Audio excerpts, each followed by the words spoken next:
Now on CoastTV News. Repeat rejection, second referendum attempt with a similar result. What happens next in the Indian River School District? Delaware open option. We look at the new bill that could change how people vote in primary elections. This is CoastTV News Midday.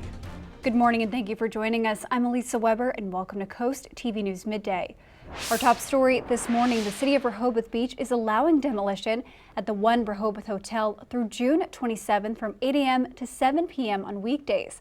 This is where the former Grotto's Pizza and Sirocco Motel sit along the boardwalk and Baltimore Avenue. This marks the second extension to the city's seasonal moratorium on demolition, which typically runs from May 15th to September 15th. City officials say the second extension is due to safety concerns with the Sirocco Motel. Unofficial results are in for the Indian River School District referendum. The second attempt ends with the same fate as the first one back in March: defeat. According to the district, there were 5,700 votes in favor, but more than 6,500 votes against. And now that that vote has been denied again, the school district may have to make some tough decisions. The district says student services could be impacted due to a lack of staff. Academic programs, extracurricular activities, and sports could be at the risk of cuts, and it would not be able to offer competitive salary packages amid a national teacher shortage. The district says it hasn't passed a current expense referendum since 2017. And following the announcement of those referendum results, District Superintendent Dr. Jay Owens said in a statement, quote, IRSD's administration and the Board of Education face some difficult decisions in the coming months. New overnight, a bipartisan bill would introduced in the Delaware General Assembly would make Delaware an open primary state. This meaning people can vote in a primary of their choice if they have not registered in any political party. According to sponsors of House Bill 188, there are 170,000 registered voters in the state who are not with a specific party. Currently in Delaware, only those affiliated with a party can vote in that party's election. It does not allow for voters in one party to cast ballots in another party's primary. And we are now taking a live look outside at Rehoboth Beach this morning, and first alert meteorologist Bob Trahey is going to be joining us. Bob, people are enjoying their Friday at the beach. It's warm outside, but might be a little rainy as well. I think so, Lisa. In fact, you look at that camera, there is some water on the lens now in Rehoboth, and we are tracking showers moving into southern Sussex County, Laurel, Millsboro, back into areas around Rehoboth, Ocean View. Seeing these showers moving from south to north across the area. So near Millsboro on 113, we're seeing the showers. Also, it's raining in Salisbury, back to Liberty Town, and even heavier rain near Snow Hill and around the Chincoteague area, as we've been watching this compact little area of low pressure kind of paralleling the coast and coming up through Delmarva. So this means a period of rain as we go through the next couple of hours. But around this system, we're seeing clearer skies. So once we get rid of this rain, I think we will see some sun as we go into the afternoon hours. Temperatures cooler with the rain around Salisbury, Willards, and Gumboro in the low 70s. Otherwise, where it's not raining, 80 in Bridgeville and Redden. And we have a light south-southeast breeze right now. It's mild and muggy out there. This model not picking up on the showers, but we'll have them the next couple of hours. Then as we go into the afternoon, more in the way of sunshine later afternoon, lower 80s inland with 60s and 70s at the beaches. And if you have Friday evening plans, I think we're in good shape for that. But you don't see raindrops here in the day part forecast, but rain the next couple of hours and then muggy and mild, but then more rain, unsettled weather into the weekend, not a washout. I'll have much more on that forecast a little bit later in the newscast. Thank you, Bob. And you are now looking at a sandbar in Little Assawoman Bay. Fenwick Island police are warning boaters to be mindful this area around low tide. Sand has built up to where there's only 2 inches of water. Police want to make sure people are aware of the sandbar near Lighthouse Cove, just north of the ditch and east of the main channel. Happening today, the man accused of carrying out an anti-Semitic attack in Boulder, Colorado is due in federal court. It comes a day after 45-year-old Mohammed Solomon appeared in Colorado State Court. There he was charged with 28 counts of attempted murder. Those come from an incident where he is accused of using a makeshift flamethrower and Molotov cocktails to set people on fire. They were attending an event in support of Israel hostages held in Gaza. Today, we return here to the site where this occurred to show, and by deeds and words, that terrorism does not win. We are united as Coloradans, of all faiths, of all backgrounds, to make it clear that anti-Semitism, that violence and hate have no home in Colorado, not today and not ever. In federal court, he will face hate crime charge and it carries a lifetime prison sentence if he is convicted. He could also get 48 years behind bars at the state level for each of the 15 people injured in the attack. President Trump and Elon Musk are now sparring over the spending bill. This is happening on the eve of the May job markets report. As NBC's Chris Pallone shows us, the report is expected to reflect the impact of tariffs and Elon Musk's DOGE cuts. Mounting tension between President Trump and his biggest campaign donor boiling over in the Oval Office and then spilling onto social media. I'm very disappointed in Elon. I've helped Elon a lot. After days of silence, the president responding to billionaire Elon Musk's withering criticism of his so-called big, beautiful spending and tax cut bill during a White House sit-down with the Chancellor of Germany. Elon's upset because we took the EV mandate, and which was a lot of money for electric vehicles. Musk firing back in real time on X. Without me, Trump would have lost the election. The president later seeming to threaten the CEO of Tesla's many federal business deals, writing, "The easiest way to save money in our budget is to terminate Elon's governmental subsidies and contracts." The president adding, "Elon was wearing thin. I asked him to leave." Musk called that claim an obvious lie and went further with this claim. Real Donald Trump is in the Epstein files. That is the real reason they have not been made public.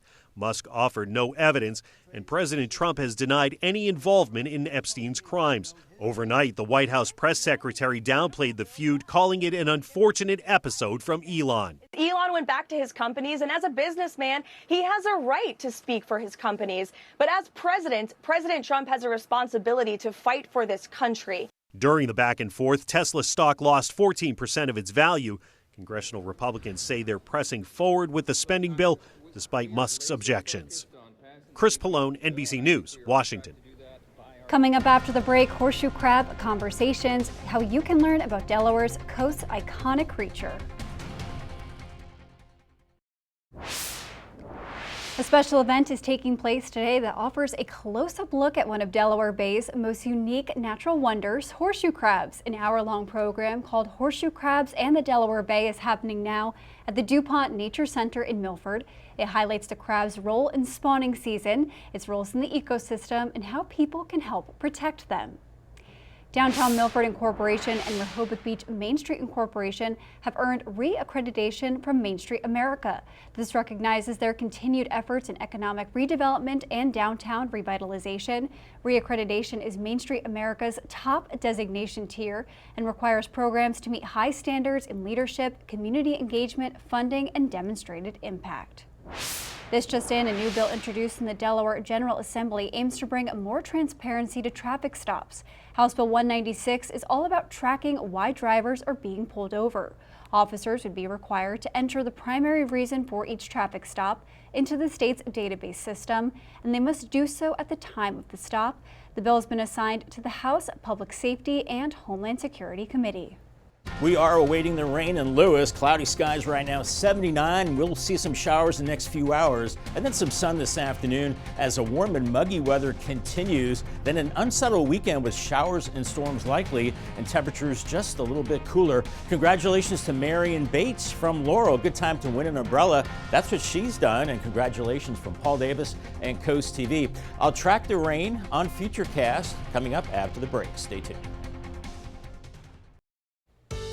We started our Friday on the foggy side, had some smoke and haze too, and some rain, and surprisingly that rain system is holding together and moving into Sussex County. Here's Laurel now. We're seeing some showers and 73 degrees, and yeah, you see a little bit of rain there on the day part forecast. I think that goes through early afternoon. Then we'll start to see clearing behind this system, but this system has been holding together, and we're seeing the showers from Laurel now edging into Georgetown, Lewis, Bayville, Gumboro, Millsboro. You're seeing the showers as well, so make sure you have the umbrella out the door. Some of this rain is steady from Millsboro down to Selbyville. Also Salisbury in the rain, as is Libertytown, Ocean Pines to the coast as well. And even heavier showers. We've been seeing this pretty much all morning around the Chincoteague area. Heavier showers there up to Snow Hill. So this system continues to slowly move to the north, but it's taking its sweet time. So we're going to have a couple of hours of rain. Otherwise, around this system, we are seeing some drier conditions back to the west with weak high pressure, I think that'll eventually nudge the system out as we go into the afternoon, with stronger low pressure off to the south. But some of that moisture has been sneaking up into our neck of the woods with another frontal boundary across the Ohio Valley. That will be the focus for weekend showers and thunderstorms. And we're still tracking that smoke moving through. But the good news is the heavy amounts of smoke are moving to the north now. We're going from the yellow color into the blue color. That's low amounts of smoke and haze. As we go through today into tonight and into Saturday, the air quality gets even better. So we can say goodbye to the smoke because it's been around all week and we need a break from it, and it looks like we will get one. 80 in Bridgeville and Redden right now, so it's warm where it's not raining, but where it is raining, 72 in Salisbury, Willards, Ocean City 69, Bethany Beach 69 with the showers. A light wind coming out of the southeast, and this model really not picking up on the rain, but we have the showers, I think, into early afternoon with temperatures in the 70s. Into the afternoon, more breaks in the overcast, meaning temperatures lower 80s inland areas from Del Mar to Seaford, but cooler 60s and 70s at the beaches. So not the best beach day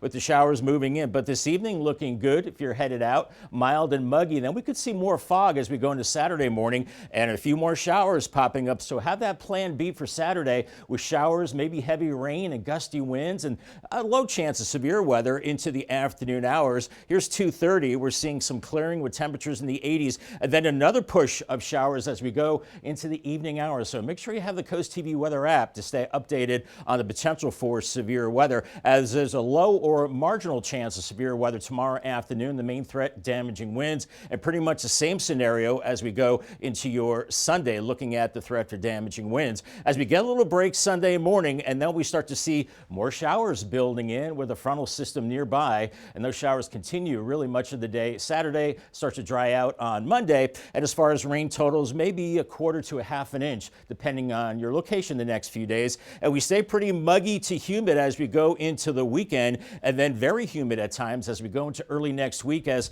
this summer-like pattern looks like it's locked in for a while. Paul Davis 7-day forecast, 81 with the showers today, more hit and miss showers and storms Saturday, 82 and 77 on Sunday with rain, lower 80s early next week, more storms Tuesday, then warming up to the mid 80s with sunshine on Thursday and a high of 86.